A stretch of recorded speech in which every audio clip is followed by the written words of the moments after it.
بسم الله الرحمن الرحيم.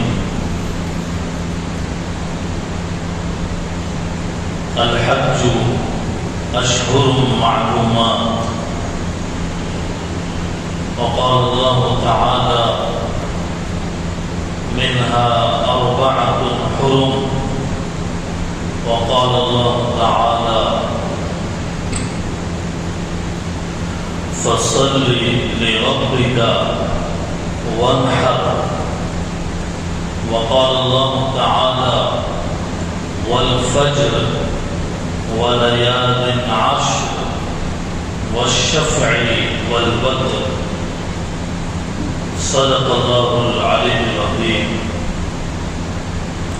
وقال النبي عليه الصلاة والسلام: أفضل أيام الدنيا أيام العشر، أو كما قال عليه الصلاة والسلام. سبحان ربك رب العزة عما يصفون، وسلام على المرسلين، والحمد لله رب العالمين. اللهم صل على سيدنا محمد وعلى آل سيدنا محمد وبارك وسلم. اللهم صل على سيدنا محمد وعلى آل سيدنا محمد وبارك وسلم. اللهم صل على سيدنا محمد وعلى آل سيدنا محمد وبارك وسلم.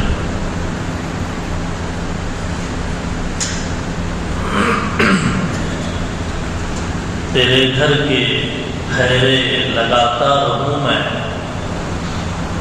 تیرے گھر کے پھیرے لگاتا رہوں میں، سدا شہر مکے میں جاتا رہوں میں، حرم میں میں حاضر ہوں بن کے مجرم، یہ لبیک نعرہ لگاتا رہوں میں،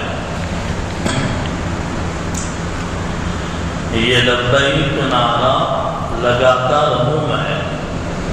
لبیک اللہم لبیک، لبیک لا شریک لک لبیک، ان الحمد والنعمت لک والملک لا شریک لک.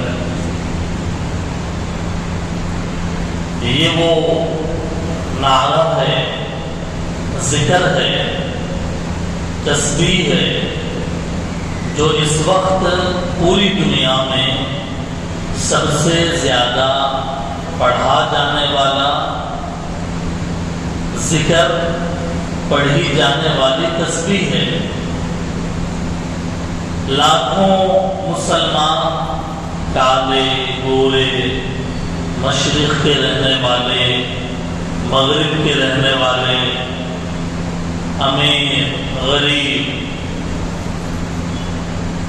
کفن کی طرح بے سلا ہوا کپڑا بدن کے اوپر ڈال کر خانہ کعبہ کے گول طواف کرتے ہوئے اپنے گھر سے نکل کے حج ہاؤس جا کے بس میں سواری کرنے کے بعد، فلائٹ پر بیٹھنے کے بعد، ایئرپورٹ پر اترنے کے بعد، اور پھر مکہ اور مدینہ کے سفر کے دوران سب سے بلند کیا جانے والا، روحانیت سے لبریز، جذبات سے بھرا ہوا یہ وہ نعرہ ہے کہ جو آج لگایا جاتا ہے اور لگایا جا رہا ہے.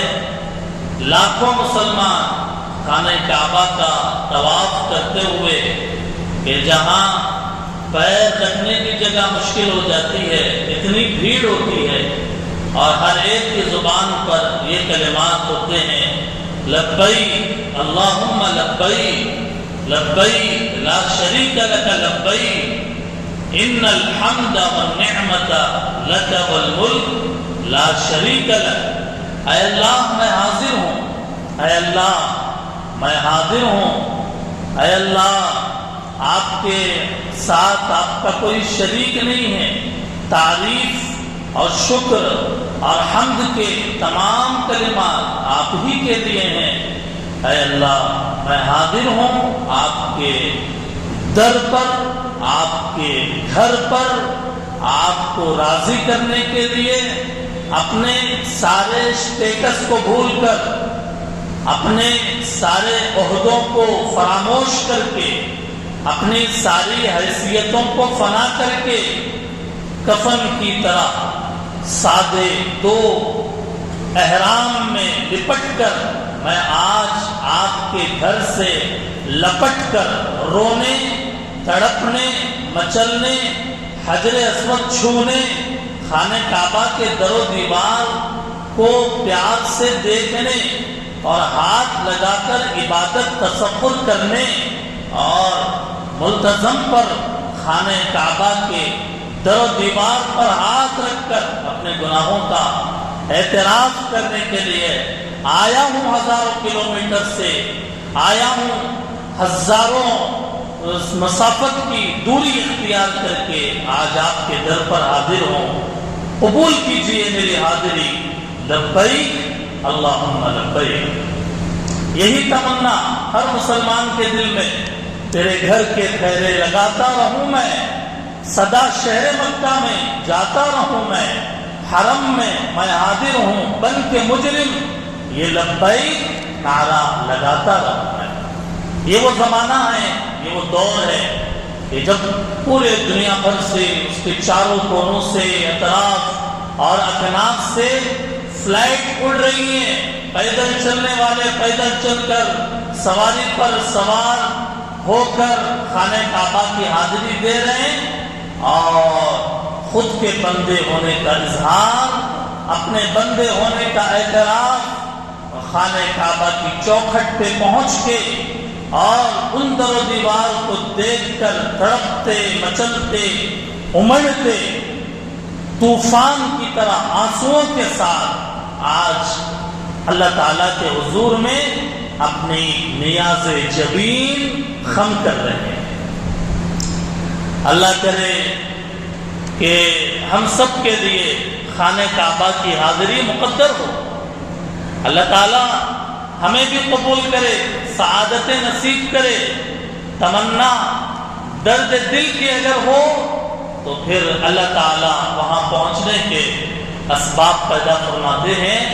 اس وقت میں پوری دنیا کے اندر سب سے بڑا اجتماعی عمل اس وقت میں پوری دنیا میں، پورے خطہ عرب، پورے جزیرۃ العرب اور پوری کائنات میں اگر کوئی عمل اتنے جذبے، شان، شوکت، استحضار خداوندی کے ساتھ اگر کوئی ہو رہا ہے، وہ ہے حج کے وہ مبارک اعمال، عمرے کے وہ مبارک کام کہ ہر طرف ایک نورانی منظر، ہر طرف سفید کپڑوں میں لپٹا ہوا ایک مجمع عام اور ایک جمع غفیر ہے جو ایک ساتھ مکہ المکرمہ میں اور پھر خانہ کعبہ میں اور پھر میدان عرفات، مزدلفہ، منا، جس کے اندر اعمال حج کے اندر لگا ہوا ہے۔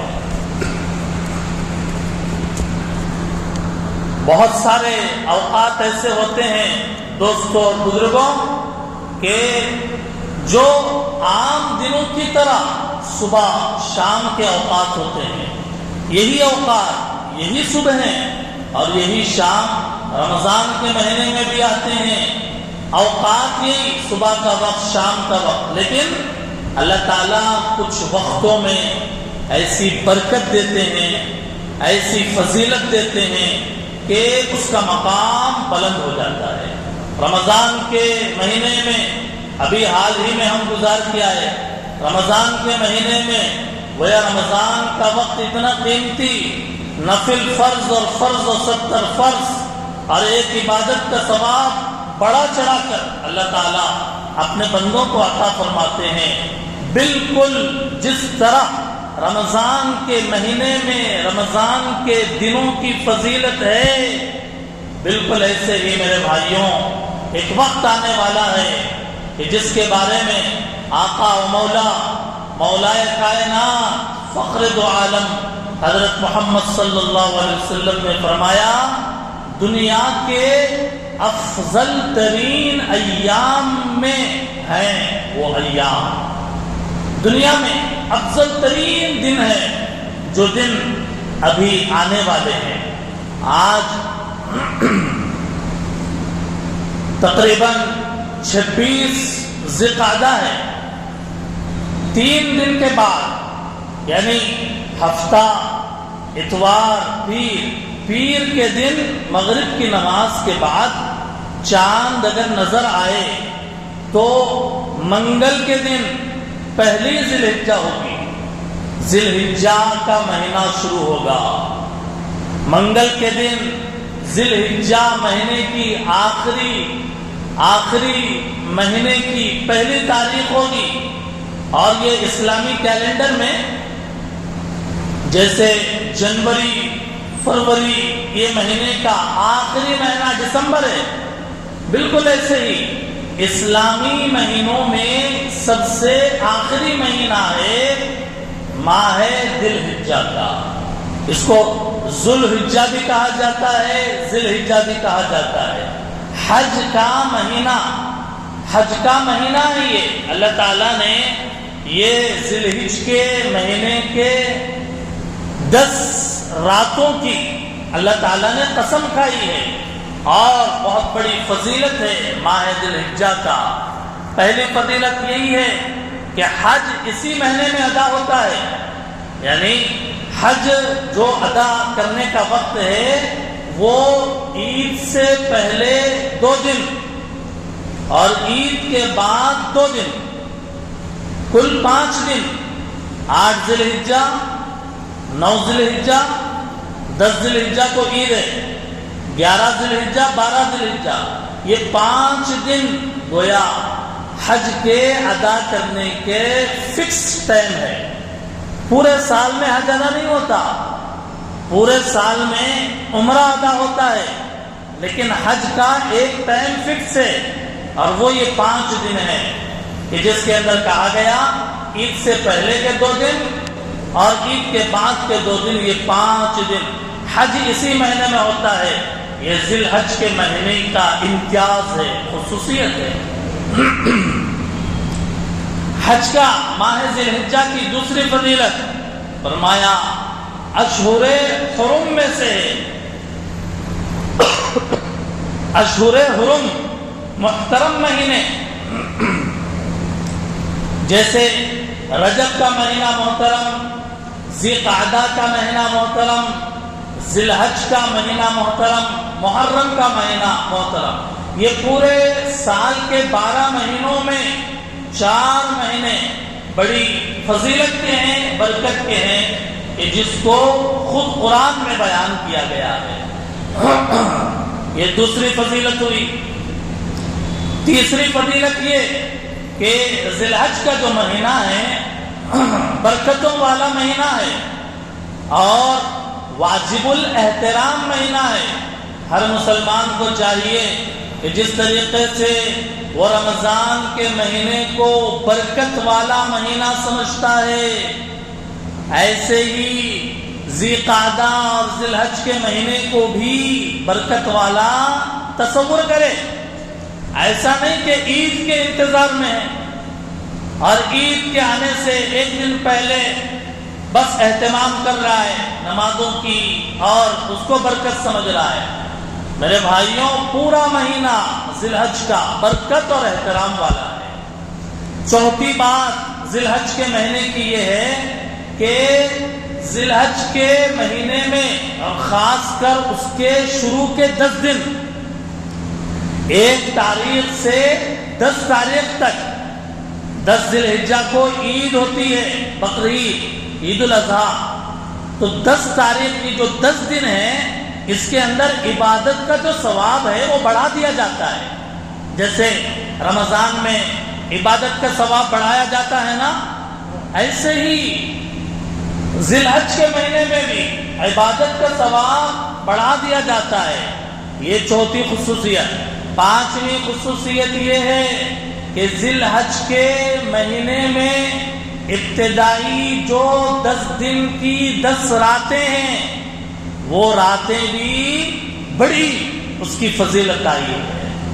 یہ اس کے دن بھی بابرکت اور اس کی راتیں بھی. اللہ اکبر. پیر کے دن اگر چاند نظر آ گیا تو وہ اس کے بعد جو رات ہے وہ پہلی رات، وہاں سے عید کی رات تک جتنے رات ہیں وہ سارے راتوں میں عبادت، اہتمام عبادت کا ایسا ہونا چاہیے جیسے ہم جگنے کی راتوں میں عبادت کرتے ہیں. شب معراج میں، شب برات میں، شب قدر میں جیسے ہم عبادت کرتے ہیں نا، ویسے عبادت ہم کو ان 10 راتوں میں کرنا چاہیے. اجتماعی نہ صحیح، اجتماعی پروگرام نہ صحیح، لیکن انفرادی طور پر تو عبادت ضرور کرنا چاہیے. 5ویں ذی الحج کے مہینے کی خصوصیت میں نے بیان کی ہے.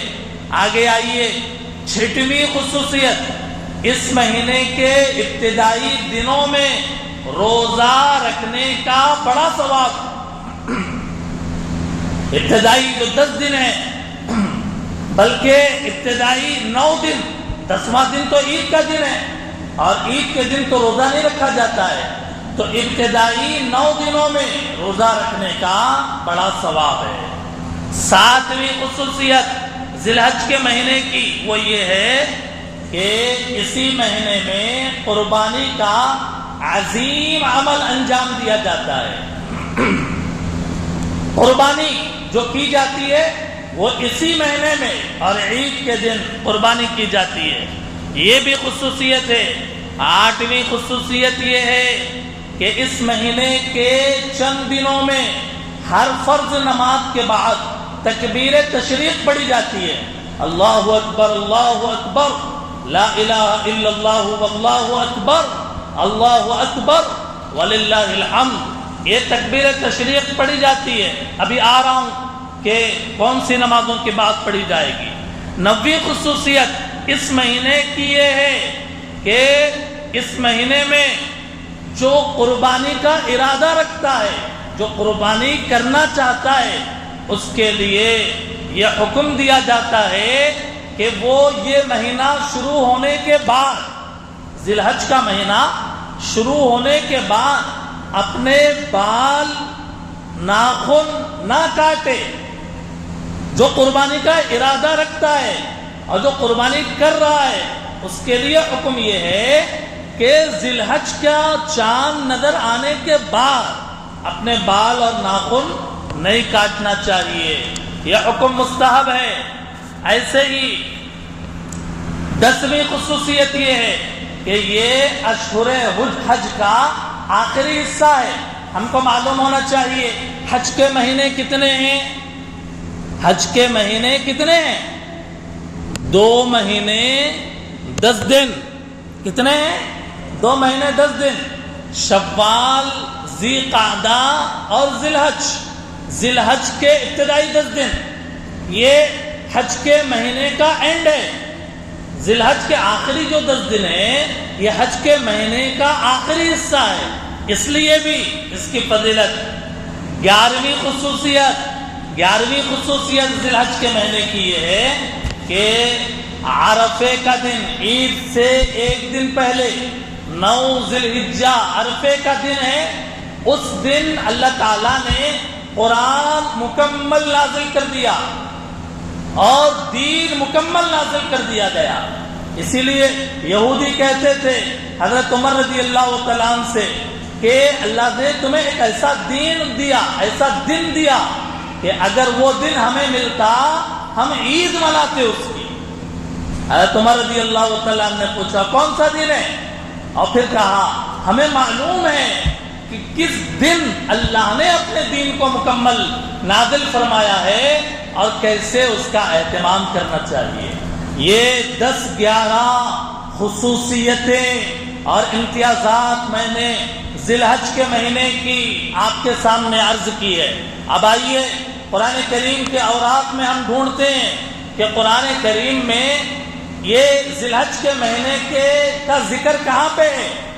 تو قرآن میں ہے پارے 30 میں، سورۃ الفجر میں، والفجر، اللہ تعالیٰ نے قسم کھائی ہے، میں قسم کھاتا ہوں فجر کے نماز کی، جس فجر کے نماز میں سب سے زیادہ کوتاہی برتی جاتی ہے اور سب سے زیادہ لاپرواہی برتی جاتی ہے۔ اللہ فرما رہے ہیں میں قسم کھاتا ہوں فجر کی میں قسم کھاتا ہوں۔ اللہ جس چیز کی قسم کھائیں ظاہر ہے کہ وہ چیز کتنی بڑی ہوگی۔ اور پھر فرمایا وَلَيَالٍ عَشْرٍ، لیال کے معنی راتیں، عشر کے معنی 10 راتوں کی میں قسم کھاتا ہوں۔ یہ ذی الحج کے ابتدائی جو 10 دن کی 10 راتیں ہیں، اللہ ان راتوں کی قسم کھا رہے ہیں۔ یہ ذکر ہے قرآن کریم میں۔ حدیث کے اندر کہاں ہے؟ ترمذی شریف میں ہے، ذی الحجہ کے ابتدائی 10 دنوں میں اللہ تعالیٰ کو نیک اعمال بہت پسند ہے۔ دوسرے دنوں میں صدقہ اس کا اپنا ثواب، نماز اپنا ثواب، نفل کام اپنا، لیکن حج کے مہینے کے اس آخری دنوں میں، ذی الحج کے آخری یہ جو 10 دن ہیں، ان 10 دنوں میں 1 روپیہ صدقہ کرنا اس کا ثواب بہت بڑا کر دیا جاتا ہے۔ 1 مرتبہ 1 نفل نماز ادا کرنا اس کا ثواب بہت بڑا کر دیا جاتا ہے۔ 1 تہجد ادا کرنا، 1 فرض نماز ادا کرنا، کوئی بھی نیک کام اگر اس 10 دنوں میں کیا جا رہا ہے تو سمجھیے جیسے رمضان میں نیکی کرنے کی فضیلت بڑھا دی جاتی ہے، ثواب بڑھا دیا جاتا ہے، بالکل ایسے ہی حج کے ان 10 دنوں میں بھی اگر نیکی کی جائے، کسی بھی قسم کی نیکی، وہ اللہ تعالیٰ اس کا ثواب بڑھا دیتے ہیں۔ ترمذی شریف میں ہے حضور علیہ السلام نے فرمایا کہ حج کے ذی الحجہ کے مہینے کے ابتدائی دنوں میں 1 دن روزہ رکھنے کا ثواب سال بھر روزہ رکھنے کے برابر ہے۔ 1 دن اگر کوئی روزہ رکھ لے تو گویا سال بھر 360 دن جتنا روزہ رکھنے پر ثواب ملتا ہے، ویسا 1 دن روزہ رکھنے پر اللہ ثواب دیتے ہیں۔ سبحان اللہ! یہ بڑا آفر ہے یا نہیں ہے؟ یہ عبادت کرنے کے لیے اور روزہ رکھنے کے لیے ہمت کرنے کا مقام ہے یا نہیں ہے کہ اللہ فرما رہے نیکی کا دام اتنا بڑا دیا جائے گا، 1 دن روزہ رکھو گے سال بھر روزہ رکھنے کا تمہیں ثواب دیا جائے گا۔ سبحان اللہ! اور فرمایا کہ ان 10 دنوں میں راتوں میں عبادت کرنے کا، 1 رات میں عبادت کرنے کا ثواب ایسا ہے جیسے شب قدر میں عبادت کیا جائے۔ سبحان اللہ! شب قدر جس کے لیے ہم آخری رمضان کے آخری 10 دنوں میں جاگتے ہیں، تاک راتیں مناتے ہیں اور عبادت کر کے اللہ کو، یہاں پہ حدیث میں اللہ کے نبی صاحب کہہ رہے ہیں کہ آخری 10 دنوں کی یہ جو 10 راتیں ہیں، ہر رات گویا اس میں عبادت کرنے کا ثواب جو ہے یہ شب قدر کی طرح ہے۔ اور اس لیے ہمیں چاہیے کہ ہم اس کے دنوں میں روزہ رکھیں۔ پیر کے دن اگر چاند نظر آئے، منگل سے 1 ذی الحجہ ہے، ہم پورے روزے رکھنے کی کوشش کریں۔ واجب تو نہیں ہے، ضروری تو نہیں ہے، لیکن شوق کی بات ہے، آخرت کے اکاؤنٹ میں اپنے نیکیوں کے اضافے کی بات ہے۔ اور اگر پورے 9 دن روزہ نہیں رکھ سکتے تو کیا کریں؟ کم از کم عرفے کے دن کا روزہ رکھیں، عید سے 1 دن پہلے جو عرفے کا دن کہلاتا ہے، اور اس دن روزہ رکھنے کا ثواب اللہ پچھلے 1 سال اگلے 1 سال کے گناہ معاف کر دیتے ہیں۔ سبحان اللہ! یہ کوشش کریں۔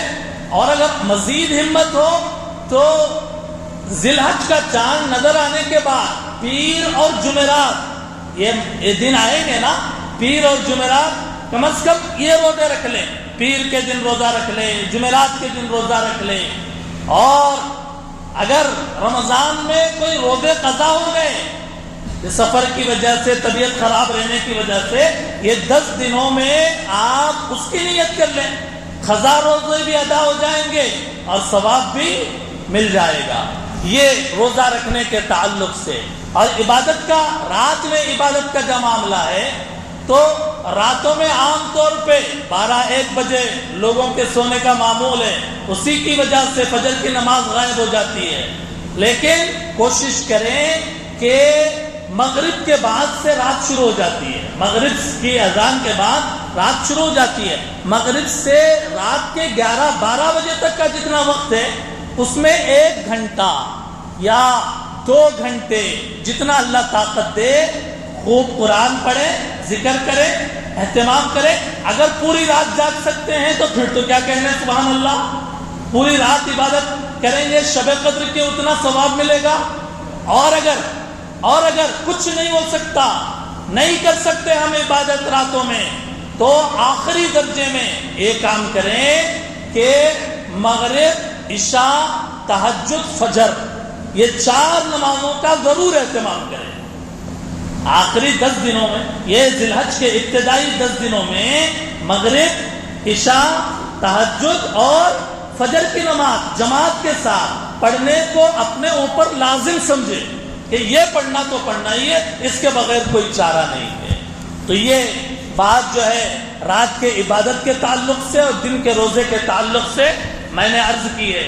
اب آئیے، تکبیر تشریق کب پڑھنا ہے؟ عید سے 1 دن پہلے، عرفے کے دن فجر کی نماز کے بعد سے، فجر کی نماز کے بعد سے، عید سے 1 دن پہلے، جی فجر کی نماز کے بعد سے 13 تاریخ 13 ذی الحجہ کی عصر کی نماز تک ہر فرض نماز کے بعد 1 مرتبہ تکبیر تشریق پڑھیں، تکبیر تشریق کا اہتمام کریں۔ 1 مرتبہ مردوں کے لیے بلند آواز سے، عورتوں کے لیے آہستہ آواز سے پڑھنا واجب ہے۔ جماعت کے ساتھ نماز چھوٹ گئی، بعد میں نماز پڑھ رہے ہیں، اپنی نماز پوری کرنے کے بعد پڑھیں۔ اگر نماز وقت پر نہیں پڑھ سکے، قضا اگر کر رہے ہیں تو قضا کرنے کے بعد، سلام پھیرنے کے بعد تھوڑی بلند آواز سے تکبیر تشریق پڑھیں۔ اور ہر بھائی کو، ہر بہن کو، ہر خواتین کو، ہر بچے اور ہر بڑے کو تکبیر تشریق یاد ہونی چاہیے۔ اللہ اکبر، اللہ اکبر، لا الہ الا اللہ، واللہ اکبر، اللہ اکبر، وللہ الحمد۔ یہ دنوں کی ایک خصوصیت قربانی کی ہے، قربانی ہر ایک کو کرنا چاہیے، انتہائی غریب، انتہائی فقیر اور بالکل قربانی نہیں دے سکتا، اب اس کے اوپر کوئی مواخذہ نہیں، لیکن جسے استطاعت ہے، جو بکرا دے سکتا ہے یا نہیں دے سکتا، جانور میں حصہ لے سکتا ہے، وہ قربانی ضرور کرے، قربانی ضرور کرے، اس کا ثواب حاصل کرے۔ قربانی کی فضیلت کیا ہے اور قربانی کرنے میں مسائل کیا ہیں، جانور کیسا چننا چاہیے اور کیسا جانور ہونا چاہیے، اور پوری ہسٹری قربانی کی انشاءاللہ آئندہ جمعہ ہم بیان کریں گے، ابھی وقت نہیں ہے۔ ہر قربانی دینے والا خود ڈیسائیڈ ہو جائے کہ مجھے قربانی دینا ہے، اور اگر ابھی تک کوئی بال وغیرہ کٹانا ہے، ناخن کٹانا ہے، جی صفائی کا معاملہ، بغل زیر ناف کے بال اگر کاٹے ہوئے زمانہ ہو گیا تو یہ پیر کے دن سے پہلے پہلے، پیر کے دن یا اس سے پہلے پہلے پاکی اور صفائی اختیار کر لیں۔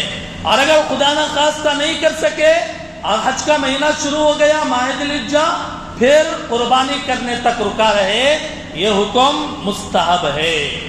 یہ اللہ کے نبی علیہ السلام فرماتے ہیں، قربانی کے دنوں میں، یہ ذی الحج کا مہینہ جو شروع ہو رہا ہے، منگل سے غالباً شروع ہوگا، پہلے وہاں سے لے کے 10 دن تک کیا پڑھنا ہے، کیا کرنا ہے، لوگ پوچھتے ہیں کیا کریں، تو اللہ کے نبی نے فرمایا تم اس کے اندر تسبیح پڑھو، تم اس کے اندر تحلیل پڑھو، تم اس کے اندر تکبیر پڑھو، تم اس کے اندر تحمید پڑھو۔